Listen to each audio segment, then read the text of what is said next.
Thank you, Mr Speaker, and I'm glad to have been able to bring this issue along with my colleague Chris Lyttle to the floor of the House today, and I thank the Minister for attending. The importance of primary education cannot be underestimated, and that is why we need to get the provision right. Schooling should reflect the needs of the pupils in the most effective and efficient way possible. My colleague Chris has already spoken on how area-based planning could address this requirement, and I would like to take this opportunity now to elaborate a little further on the needs for East Belfast, and particularly in relation to Strandtown Primary School. I will at this stage declare an interest in that, like Chris, I did attend Strandtown, though I'll let you guess which one of us was there more recently than others. Also, my children are currently enrolled in one of the feeder schools. As you'll know, Strandtown is one of Northern Ireland's largest primary schools, with an enrolment number of some 900 pupils across Primary 4 to Primary 7. It's also famous for being an award-winning listed building designed by Wiltshire in the 1930s. It was built at a time when children sat at their desks all day to learn. Nowadays, however, with the enriched curriculum, children are encouraged to move around the classroom and participate in active learning, and the current classrooms are no longer fit for purpose. And indeed, the school was previously assessed as needing a new build, as Mr Newton has already mentioned. Strandtown is also unique in Belfast in that it follows the infant junior model. That is, that children attend feeder schools for P1 to P3 and then move on to Strandtown to complete their primary years.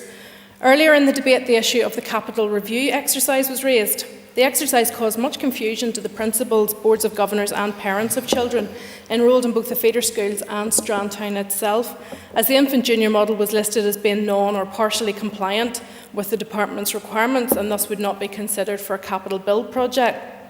I understand that the focus is no longer on the outcome of the capital review exercise, and that future capital decisions will be based on educational need within the context of the area planning process. In order to fit in with this sustainable schools policy, there are 6 criteria that schools will be assessed against, and viabilities have been carried out on the schools against these criteria. From the results that have been published, I can see no reference being made to any issues with the infant junior model, and I'd be grateful if the Minister would be able to clarify whether this does indeed remain an issue for the department, and if so, I would welcome a future debate on the Strandtown infant junior experience to explore all the pros and cons. This could include the educational attainment from the infant schools and the confidence building that results from 4 and 5-year-olds only mixing with children 2 years ahead of them at the start of their school life, or the strong links between the principals of the feeder schools in Strandtown, the wider catchment area and the opportunities this presents, etc., etc. Perhaps you could also judge Chris and myself as examples of those who have survived this system and whether it's affected us as individuals. But for now, I'll stick to the 6 criteria and would ask the Minister if he could confirm whether he intends to add criteria to that in the future. I agree that we should be focusing on raising standards. Currently, when measuring educational attainment in primary schools, the targets are linked to the number of pupils that are in receipt of free school meals. But the disadvantages of using this as a measure have been widely discussed in the academic literature and centre around the fact that not everyone who is eligible for free school meals may actually claim them. The Board of Governors and senior management team at Strandtown have recognised this issue and shown leadership by commissioning their own research into the social deprivation indices for each child at the school. And the results have shown that although there are approximately 12% of their pupils in receipt of free school meals, there are actually 24% of the pupils coming from the 2 most deprived areas of East Belfast, in comparison to 55% from the most affluent areas. As part of this research, they also... Yes? Would you agree with me that in terms of providing the necessary start in life for children, that preschool education is that building block, and indeed regardless of the circumstances of the child, whether it's free school meals or not, that the child deserves that opportunity for preschool education? Yes, I thank the member for his intervention, and I would agree with that, and I'm sure he is aware of the amount of work that I have been doing on that issue, because I do completely agree with that. As part of the research that I was referring to there, Mr Speaker, with Strandtown, they also established that there's actually been an improvement in educational attainment across the children from every single background in the school, not only those from the most deprived. And surely this is an example of a quality educational experience. And perhaps the Minister may be able to schedule a visit to the school in the coming months to make his own assessment of it. As far as accessibility, Strandtown attracts pupils from a wide catchment area and is known for its diversity and inclusive nature.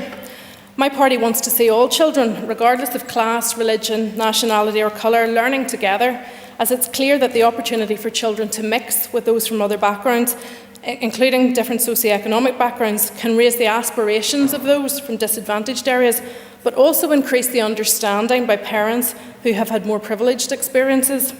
If you wanted to, you could probably hazard a guess at the background of a child attending Strandtown by which gate they get picked up from. However, you'll also see the children all leaving through the same gate as they go off to attend each other's birthday parties. And the friendships forged between children and their parents at school activities last for many years to come and are so important when progressing a shared future. When looking at enrolment trends, there's clear demand for places in Strandtown, evidenced by the intake into the 3 feeder schools. For the 2012 intake, Belmont, Dundela and Greenwood received 412 applications for 258 places. And these feeder schools are now operating at full capacity. And this is an immediate knock-on effect for Strandtown, who will no longer be able to accommodate these numbers with 8 classes per year group. Some classrooms are already squeezing in 31 pupils. The Strandtown site is large enough to accommodate the pupils. The demand is there from the parents. The educational attainment coming from it is excellent, but the building is lacking. And I would ask the Minister that he may be flexible and creative in addressing the space and capacity issues there. For example, has the department explored the option of downgrading the listed status so that perhaps only the frontage would need to be retained and the wings could be replaced? This surely would be a more cost-effective option for the department. Finally then, when considering the links to the community, we also need to think outside the box. Alongside schools being fit for purpose, there should be a broader remit to examine area facilities and see schools as being the hubs of the community. After-school care and parent training courses should perhaps also be accommodated. Thank you.